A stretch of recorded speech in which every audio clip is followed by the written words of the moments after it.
Hello everyone, today let's explore together the design of a drop and pull transport organization plan. First, let's look at the task. A company's warehousing center is in Changsha. Sales outlets are in Changde, Yueyang, Hanyang, and Lodi respectively. The average replenishment cycle for each outlet is 4 days. Loading and unloading time is 5 hours each. The MTT loaded travel time from Changsha to each outlet is 2.5 hours. One tractor unit and 2 semi-trailers designated as A and B respectively. Please design a drop and pull transport organization plan. Before starting the design, let's briefly review drop and pull transport organization modes. Drop and pull transport has various organization modes. Common ones include one line, 2-point, drop and pull, cyclic drop and pull, one line multi-point in-route drop and pull, and multi-line one-point rotational drop and pull, etc. These modes each have their own characteristics and are applicable to different transport scenarios. Moreover, different modes have different requirements for the number of tractor-trailer pairings. Relevant characteristics can be referred to in this list. In this task, the company's warehousing center is located in Changsha. This is the centralized shipping point. Sales outlets are distributed in Chang, Yueyang, Hanyang, and Lodi.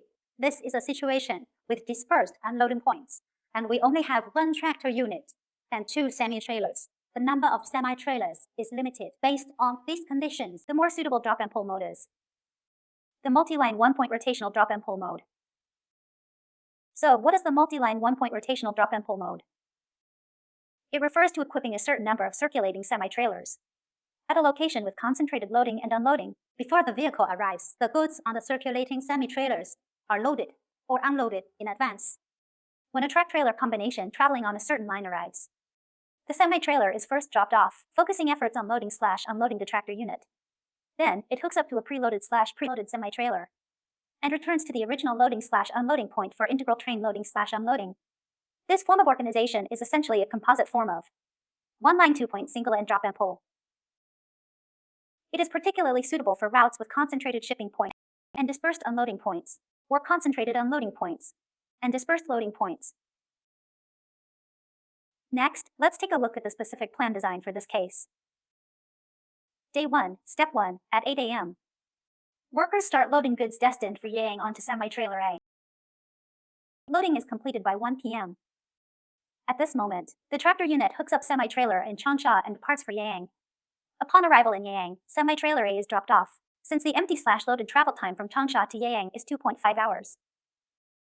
The empty tractor unit can return to Changsha by 6 p.m.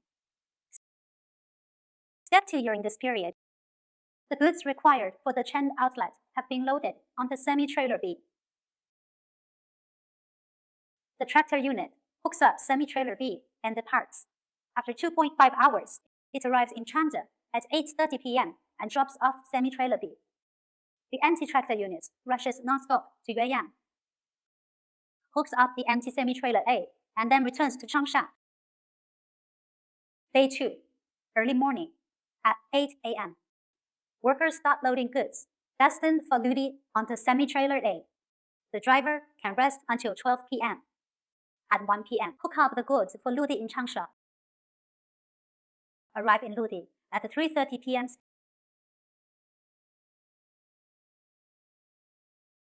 Step 2.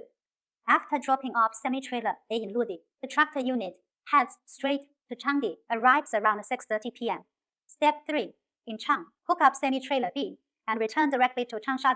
Day 3, 8 a.m. Workers start loading goods destined for Hanyang onto semi-trailer B. The driver can similarly rest until 12 p.m.